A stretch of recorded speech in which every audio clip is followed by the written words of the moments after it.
भाग जागेंगे। मेरा पैसा अगर आका की आल पर लग जाए, याद रखिए मैं और आप दुनिया में जो कुछ है आज, बल्कि सच्ची बात तो यह कि मैं और आप दुनिया में जो आए हैं ये सदका है जनाब रसूल पाक अलैहिस्सलातु वस्सलाम का। क्यों? मेरे आका वजह तख्लीक कायनात हैं। He is the reason of the all creation. आला हजरत कहते हैं ना, जमीनो जमा तुम्हारे लिए, मकीनो मकान तुम्हारे लिए, चुनीनो चुना तुम्हारे लिए। आका बने दो जहां तुम्हारे लिए, दहन में जबां तुम्हारे लिए, बदन में है जहां तुम्हारे लिए। हम आए यहां तुम्हारे लिए, उठे भी वहां तुम्हारे लिए। अरे जिनके लिए आए हैं, और हमें सदका कैसे मिल रहा है? यकीनन हम नातों में तो शेर सुनते हैं कि खाते हैं तेरे दर का, पीते हैं तेरे दर का। कुछ लोगों को कंफ्यूजन हो जाती है क्योंकि हदीसें पढ़ी नहीं है। बुखारी शरीफ की हदीस सुनाता हूं। अल्लाह के नबी अलैहिस्सलातु वस्सलाम फरमाते हैं, इन्नमा अना कासिमुन वल्लाहु युअती। आका फरमाते बेशक अल्लाह अता फरमाता है, मैं तकसीम करता हूं। अरे सारी दुनिया खांदी है, खैरात मदीने दी। अरे आका का सदका हमें मिल रहा है, वही तो तकसीम करने वाले हैं। तो जब उनके दर से मिला है तो उनकी आल पर खर्च करना ये तो सआदत की बात है। और मिल जाएगा और अता किया जाएगा। तो इस वाक़े से दुरूद पाक की फजीलत भी और आले रसूल की खिदमत का जज्बा भी अल्लाह मुझे और आपको इसका शौक नसीब फरमाए। इस माह रमजान में बहुत सारे गरीबों को ज़कात मिल जाती है, मगर सैयद साहिबान बेचारे परेशान रहते हैं। तलाश कीजिए, आपके आसपास ऐसे लोग होंगे, अपनी आमदनी का कुछ हिस्सा निकालिए, इनकी खिदमत कीजिए। किसी की इफ्तारी अच्छी कर दें, किसी के बच्चों के लिए ईद का इंतजाम कर दें। सुभान अल्लाह, जिस तरह अपने बच्चों की फिक्र कर रहे हैं कि बच्चे ईद वाले दिन क्या पहनेंगे, अगर ज्यादा नहीं कम अज कम एक सैयद फैमिली के लिए ईद का वैसा ही पैकेज बना दो जैसा आपने अपने बच्चों के लिए सोचा है। फिर देखो मेरे आका कैसे राजी होते हैं। क्या मालूम यही खिदमत, सुभान अल्लाह, हमें नबी पाक का दीदार नसीब कर दे। सारी जिंदगी शेर सुनाना है कि आका तेरी नस्ले पाक में है, बच्चा बच्चा नूर का, तू है ऐने नूर, तेरा सब घराना नूर का। और आज अल्लाह का शुक्र अदा करें कि आज रात, किस रात हमें आले रसूल का जिक्र करने का मौका मिल रहा है कि आज रात हमारी अम्मी हुजूर उम्मुल मोमिनीन हजरत खदीजतुल कुबरा रदी अल्लाह ताला अन्हा का यौम विसाल है। आप नानी जान हैं हसनैन करीमैन की, क्या अजीम हस्ती हैं, और आज उनका यौम विसाल भी है। अल्लाह तुरबत हजरत खदीजा पर अपनी करोड़ों रहमतों की बारिश नाजिल फरमाए और उनके सदके हमारी मगफिरत फरमाए। हजरत खदीजा रदी अल्लाह ताला अन्हा वो अजीम खातून है। इस्लाम की खिदमत में जो उनका अंदाज रहा, सुभान अल्लाह, इब्तिदाए इस्लाम था। अब यहां मैं, क्योंकि बयान लाइव भी जा रहा है, घर की खवातीन भी सुनेंगी, औरत को अपने शौहर के साथ कैसा सपोर्ट करना चाहिए, अपने शौहर के साथ कैसा ख्याल रखना चाहिए। अल्लाह अकबर, हजरत खदीजा की सीरत से सीखने को मिलता है। नबी पाक की उम्र मुबारक 25 साल, हजरत खदीजा की उम्र 40 साल। अब ये जब निकाह हो रहा है, नबी पाक पर अपना सारा माल कुर्बान किया। हजरत खदीजा बड़ी मालदार खातून थी। आज की औरत कहती ये माल मेरा, आपका तो नहीं है, आपको क्यों दूं? अगर शौहर पे बुरा वक्त आया है, औरत को उस टफ टाइम में अपने शौहर का साथ देना चाहिए। नबी पाक ने जब इस्लाम की बात करना शुरू की, जब पहली वही नाजिल हुई, अल्लाह की तरफ बुलाना शुरू किया, अपने पराये हो गए, रिश्तेदार मुखालिफ हो गए, जान के प्यासे हो गए। अल्लाह अकबर, हर तरफ से जनाब टेंशन है। मगर जब नबी पाक घर आते, हजरत खदीजा नबी पाक को दिलासा देती, आपसे कहती हुजूर आप ना घबराएं, आप तो यतीमों की किफालत करने वाले हैं, आप तो अल्लाह के सच्चे नबी हैं, आप गरीबों का ख्याल रखने वाले हैं, हुजूर आपको कुछ नहीं होना। अल्लाह अकबर, घर से सपोर्ट होता था, नबी पाक का साथ देती। हजरत खदीजा वो अजीम हस्ती है। याद रखिए, दुनिया में सबसे पहले नमाज हजरत जिब्राइल ने नबी पाक को प्रैक्टिकल करके बताया। फिर प्यारे आका ने सबसे पहले वुजू और नमाज पढ़ी, और नबी के पाक के बाद अगर किसी ने वुजू का तरीका सीखा और नमाज पढ़ी तो वो हजरत खदीजतुल कुबरा रदी अल्लाह ताला अन्हा, वो ऐसी हमारी अम्मी हुजूर। अल्लाह अकबर और सुभान अल्लाह। अब जरा यहां मैं अपनी घर की जो माएं बहनें मुझे सुन रही हैं या बाद में सुने, उनके लिए दर्स है कि अपने घर वालों को प्रेशर ना दिया करें। आजकल महंगाई का दौर है, आजकल टेंशन है, लोगों के कारोबार में बड़े प्रॉब्लम्स हैं, लंबी लंबी लिस्टें हैं, मुझे ये भी चाहिए, मुझे ये भी चाहिए, मैं नहीं जानती कहां से ला कर दो। और उसके नतीजे में हो क्या रहा है कि या तो मर्द डिप्रेशन का मरीज बन रहा है, या अल्लाह ना करे हराम कमाने की तरफ जा रहा है, या चोरी की तरफ जा रहा है, या रिश्वत की तरफ जा रहा है। और एक वक्त आता है कि घर वालों के प्रेशर की वजह से वो कोई नाजायज काम करता है, फिर पुलिस आती है घर पे।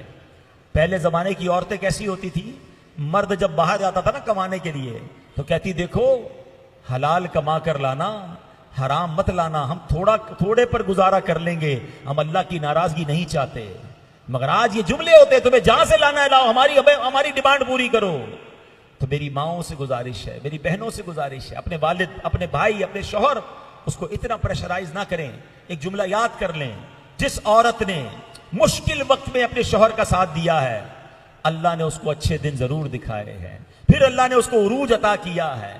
तो ऐसे मौके पर साथ देना होता है। और बीबी खदीजतुल कुबरा रज़ी अल्लाह तआला अन्हा ने बहुत टफ टाइम था, मगर नबी पाक का कैसा साथ दिया।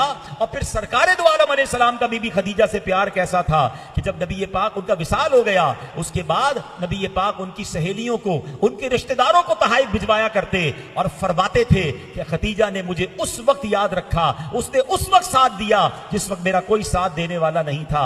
अल्लाह अकबर। तो ये बातें हमें याद रखनी है कि अगर कोई जिंदगी में हमारे साथ अच्छा काम करे, हमारे साथ कोई अच्छा बर्ताव करे, तो हमें बाद में उसका एहसान भी मानना है। लोग मुश्किल वक्त में साथ देने वालों को फिर अच्छे वक्त आ जाए तो भूल जाते हैं।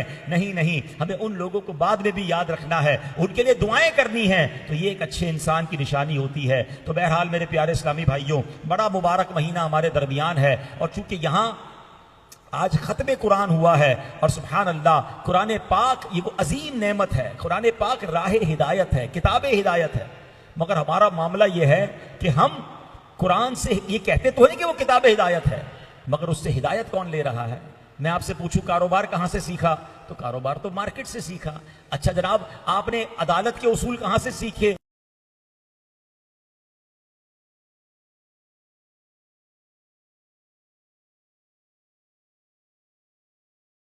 वो तो गैर मुस्लिमों की किताबों से हम लेते हैं।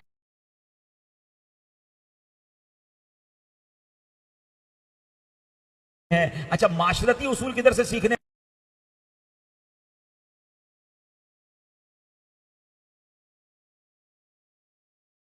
वो फला मुल्क की इकोनॉमी बड़ी अच्छी है उससे सीखना है। हिदायत जो है कुरान को कहते हैं, मगर हिदायत लेने के लिए कुरान से कोई तैयार नहीं, क्योंकि कुरान पढ़ते नहीं है, कुरान अंडरस्टैंड करते नहीं है। ये तो ऐसे ही है कि किसी बंदे की तिजोरी में करोड़ों रुपए पड़े हुए हों, सोने चांदी के जेवरात हों, और वो दूसरों से भीख मांगता फिरे, तो लोग क्या कहेंगे कि तुमसे रहनुमाई मांग रहे हैं। काश हम कुरान से गाइडलाइन लेना शुरू कर दें, फिर देखा हो अकबर। कुरान, यकीन करें, मोहब्बत कर लें, आप कुरान से दोस्ती कर लें।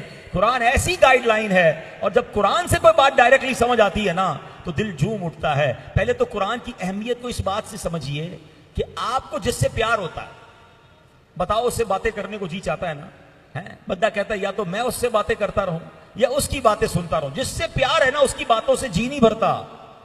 बताओ ना, कुरान किसकी बातें हैं, कुरान किसका कलाम है? कुरान अल्लाह का कलाम है। जब आप कुरान पढ़ें और उसको जब अंडरस्टैंड करेंगे तो आपको महसूस होगा, फील होगा कि रब आपसे बात कर रहा है। अरे इससे बड़ी क्या बात होगी, फिर जी कब चाहेगा कुरान को क्लोज करने का, बंद करने का। सुभान अल्लाह। और जब आपका जी चाहे आप अल्लाह से बात करें तो नमाज पढ़ना शुरू कर दें। तो नमाज और कुरान ये टू वे कॉन्वर्सेशन है। या दुआ करें, आप अल्लाह से बात कर रहे होते हैं, यानी अल्लाह से बात करना कितना आसान है, मगर ना आज अल्लाह से बात करने का टाइम है ना सुनने का टाइम है। अब कुरान की एक आयत जरा देखिएगा। हमें दुनिया में कहा जाता है लालच मत करो, कुरान एक लालच करने की तरगीब दे रहा है। अल्लाहु अकबर। कुरान कहता है वफी ज़ालिका फल्यतनाफसिल मुतनाफिसून, और ललचाने वालों को तो इसी पर ललचाना चाहिए। किस पर ललचाना है? जन्नत की नेमतों पर ललचाना है। लालच करनी है कि जन्नत में इतना कुछ है तो मैंने जन्नत की तरफ दौड़ लगानी है, जन्नत वाले काम करते रहना है। एक और जगह अल्लाह कुरान में फरमाता है वसारिऊ इला मगफिरतिम मिर रब्बिकुम व जन्नतिन अर्दुहस समावातु वल अर्द, और अपने रब की बख्शिश और उसकी जन्नत की तरफ दौड़ो जिसकी वुसअत आसमानों और जमीन के बराबर है। हाय हाय, कुरान कह रहा है दौड़ो जन्नत की तरफ, भागो, आगे बढ़ो। हमने भी आयत कई बार सुनी है, मगर देखिए एक सहाबी ने सुनी और उन्होंने क्या किया। उस वक्त इब्ने कसहम नामी एक अंसारी सहाबी नबी पाक के पास मौजूद थे और झूम गए इस आयत को सुनकर, हैं वारफ्तगी में कहते वाह वाह। नबी पाक ने फरमाया तुमने वाह वाह क्यों कहा? अर्ज करते हुजूर अगर मैं जन्नत में दाखिल हो पाऊं तो क्या जन्नत मेरे लिए वसी हो जाएगी? फरमाया बिल्कुल। अर्ज किया हुजूर मेरे और जन्नत में फासला कितना है? फरमाया बस यही है कि क्योंकि गजवा हो रहा था, जंग हो रही थी, फरमाया दुश्मन के सामने पहुंचो, राह खुदा में शहीद हो जाओ, अल्लाह एक है इसकी गवाही दो। वो उस वक्त हाथों में उनकी खजूरें थी, खजूरें खा रहे थे। तो क्या किया उन्होंने, और खजूरें एक तरफ रखी और कहा है दुनिया के खाने मुझसे दूर हो, मैं तो चला जन्नत में है। और सुभान अल्लाह जिहाद में चले गए और थोड़ी देर बाद शहीद हो गए। यानी इतनी देर भी इंतजार नहीं किया कि मैं ये खजूरें कंप्लीट करूं। कहते ये दुनिया का खाना नहीं चाहिए, क्योंकि रब ने फरमाया है कि जन्नत की तरफ दौड़ो। अल्लाह अकबर। आज जन्नती काम हमारे सामने होते हैं, मस्जिद से अजान की आवाज आती है, हम कहते हैं बाद में नमाज पढ़ूंगा। देखिए ना माशाअल्लाह आज मस्जिदें भरी हुई हैं, क्या रमजान के बाद भी ये हाल होता है? मैं तो एक और बात गौर कर रहा था, आज आपने जुम्मा पढ़ा होगा, जुम्मे की नमाज में रमजान में कितनी पब्लिक होती है? इतनी पब्लिक रमजान के बाद जुम्मे में क्यों नहीं होती? इसका मतलब कुछ लोग ऐसे भी हैं जो रमजान के बाद जुम्मा भी नहीं पढ़ते, वरना जुम्मा तो बराबर होता ना भाई। चले कहते हैं आम नमाजें नहीं पढ़ रहे, जुम्मा तो हर बंदा पढ़ता है, तो भाई हर जुम्मे में रमजान में डबल क्यों हो जाता है मामला? रोडें फुल हो रही हैं, मस्जिदें हाउसफुल। तो मैं सोचने लगा, एक तरफ तो खुशी होती है कि माशाल्लाह इतने नमाजी आ गए, एक तरफ गम हो रहा था कि उसका मतलब बहुत बड़ी तादाद वो है जो रमजान के बाद भी जुम्मा नहीं पढ़ते, सिर्फ रमजान में ही जुम्मा पढ़ रहे हैं। अल्लाह अकबर। आप बताइए क्या रमजान में ही नमाज फर्ज है? नहीं जनाब, नमाज एक ऐसा फर्ज है जो सबसे पहला फर्ज है। हम किसी को कहें ना वो शराबी है, ओ हो शराबी है, ओ ये बदकारी कर रहे, जुआरी है, कितना लोग बुरा समझते हैं। इन सबसे बड़ा गुनाहगार बेनमाजी है, मगर उसको कोई बुराई नहीं समझ रहा क्योंकि बहुत बड़ी तादाद नहीं पढ़ रही। हालांकि नमाज सुभान अल्लाह ये प्रैक्टिकल जन्नत में ले जाने वाला काम है। आइए आज बीबी खतीजा और खत्म कुरान की इस रात नियत करें कि रमजान के बाद भी हम 5 वक्त के नमाजी रहेंगे इंशाअल्लाह। अच्छा कमाल ये कि जब भी किसी नेकी के बाद की बात की जाए ना कि यार ये वाला नेकी का काम कर लें, बस अगले जुम्मे से शुरू करता हूं, यार कुरान पाक पढ़ना शुरू कर दे, बस अगले महीने से शुरू कर रहा हूं, भाईजान जरा आइए हम दर्स आपको सुनाना चाहते, बस आया आप चले मैं आया। यानी जन्नत की तरफ बुलाया जाता है, होना ये चाहिए बंदा दौड़े, यार ये भी नेकी कमा लूं, ये भी कमा लूं। अब आज जुम्मे का दिन था, हर नेकी 70 से मल्टीप्लाई हो रही थी। अक्लमंद लोग वो थे जिन्होंने खूब आज का दिन नेकियां की होंगी, मगर हमें बाजों का सुन्नतें छोड़ देते हैं, नफल छोड़ देते हैं, हालांकि सब अल्लाह के करीब होने वाले काम है।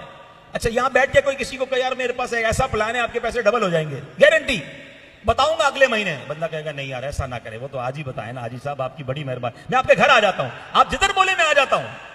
कमाल है, दुनिया के फायदे के लिए बंदा घूम रहा है उसके पीछे, और अगर जन्नत में जाने वाले आपको काम बताए जा रहे हैं। यार सहाबा इकराम अलैहिम रिदवान का माइंडसेट अल्लाह उनका सदका नसीब कर दे। अब हजरत उस्मान गनी मुझे बताएं, कतई जन्नती है ना, नबी पाक के सुभान अल्लाह कितने करीबी सहाबी जुन्नूरैन, 2 प्यारे आका की बेटियों के यके बाद दीगरे उनसे निकाह हो रहा है और कई बार जन्नत की बशारत ले चुके हैं, मगर आपका माइंडसेट था आपको पता चल जाए बस कोई नेकी करनी है। एक बार नबी पाक अलैहिस्सलाम जब मक्का पाक से मदीना मुनव्वरा मुसलमान पहुंचे तो पानी की जरूरत थी, तो नबी पाक अलैहिस्सलाम ने एक मीठे पानी का कुआं था, तो उसको फरमाया कि ये कुआं दे दो, इसके बदले मुझसे जन्नत में कुआं ले लो।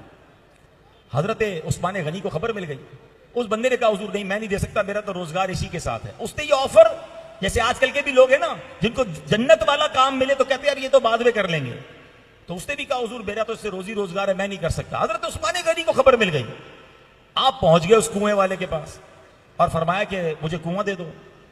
वो कुएं वाला कहता है मैं तो कुआं नहीं दूंगा, मेरा तो कारोबार इसमें है। बहुत कोशिश की, जब वो नहीं माना तो आप व्यापारी भी बड़े कमाल के थे, आपने फरमाया ऐसा ऐसा करो आधा आधा कर लेते हैं। अब उसने कहा कुआं आधा आधा कैसे होगा? कि एक दिन तुम्हारा एक दिन मेरा, एक दिन मैं पानी यूज करूंगा अगले दिन तुम यूज कर लेना, पानी निकालना है ना कुएं से।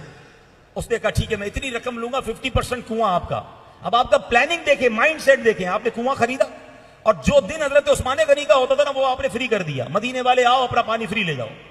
अब लोग बर्तन भर के ले जाते, जानवर पानी लेके चले जाते, अगले दिन उससे पानी खरीदने कोई नहीं आता था। भाई एक दिन फ्री मिलेगा, एक दिन पैसे से मिलेगा, उससे खरीदने कौन आएगा? थोड़े दिनों बाद कहता है हजरत बाकी आधा भी आप ले लें, मेरे पास तो गाहकी कोई नहीं बचा।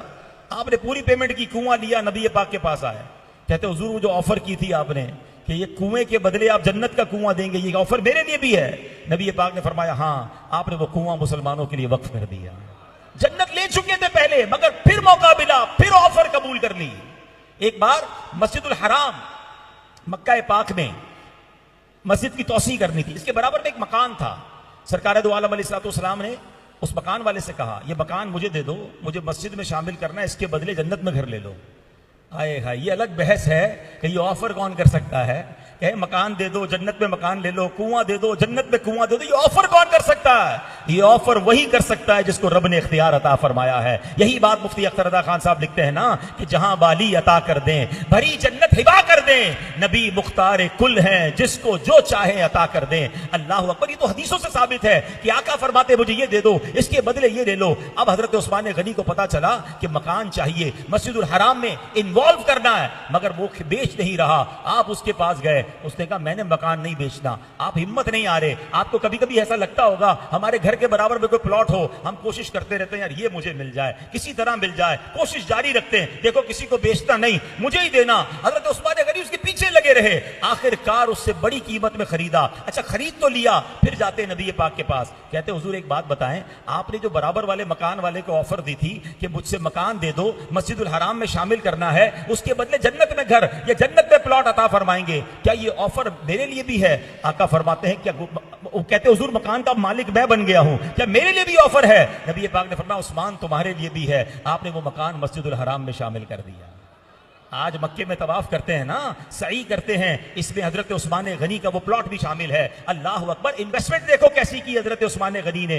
आकाश की मेरा और आपका जहन बन जाए। आज ये जहन बना हुआ है, हमें कोई आकर बताए ना ये नई बिल्डिंग बन रही है, इस पे बुकिंग करवा लो, पैसे बढ़ जाएंगे, फौरन जाके बुकिंग करवाएंगे। हमने यहाँ बहुत सारे लोगों को देखा है, काम कपड़े का है, थोड़े दिनों बाद कंस्ट्रक्शन का काम कर रहा होता है। भाई आपका काम तो कपड़े का था, बस यार दो पैसे उधर भी बच जाते हैं। अरे थोड़े दिनों बाद चले स्टॉक एक्सचेंज में भी पैसे लगाए हुए, उधर किधर चले गए? आजकल बड़ी तेजी थी, उधर चले गए। आखिर में देखा तो सारे लोगों ने सोने चांदी में पैसे लगाए हुए। अरे भाई आपका तो जनाब अनाज का काम था, ये सोने में कहां से घुस गए? अरे भाई दो पैसे का फायदा था। कमाल ये है जिधर से फायदे की ऑफर मिलती है, जिधर कोई टिप मिलती है, उधर पहुंच जाते हैं। हमें ये नेकियों का शौक क्यों नहीं होता कि जब पता चले कि दावत इस्लामी वाले मस्जिद बना रहे हैं, अरे कहीं मदरसा बन रहा है, कहीं आलिम बन जाएंगे, एक ऐसी फैक्ट्री लग रही है जिससे दुनिया का मान मिले, हम उस फैक्ट्री का शेयर लेना चाहते हैं। कुर्बान जाओ दावत इस्लामी पर जो दुनिया भर में सवाब की फैक्ट्रियां लगा रही है। क्यों थोड़ा सा शेयर नहीं ले लेते कि उसमें हिस्सा मिलाएंगे, हमें कयामत तक नेकियां आती रहेंगी। दुनिया की फैक्ट्री, दुनिया की दुकान आप बनाओगे, आपको चलानी पड़ेगी। दावत इस्लामी का कमाल यह है, इनको जनाब मस्जिद मदरसा बना के दे दो, अब ये दावत इस्लामी वाले कयामत तक चलाते रहेंगे। ये मैं इसी मस्जिद की मिसाल देता हूं। थोड़े अरसे पहले मैं खुद सामने रहता हूं, मुझे पता है कितना छोटा सा सिस्टम था, और आज माशाल्लाह ये रौनक देखें। और ये एक मस्जिद में नहीं है, आज आप पाकिस्तान की हर दावत इस्लामी की मस्जिद जो दावत इस्लामी वालों ने बनाई है, वहां बड़ी रात की रौनकें देखें, आप बड़े दिन की रौनकें देखें, आप ताक रातों की रौनकें देखें, आप मिलाद मुस्तफा की रौनक देखें। और सिर्फ नमाजें नहीं, सिर्फ इज्तिमा नहीं, वहां दर्स भी हो रहा है, वहां मदरसा भी हो रहा है, वहां काफिले भी आ रहे हैं, वहां कोर्सेज भी हो रहे हैं।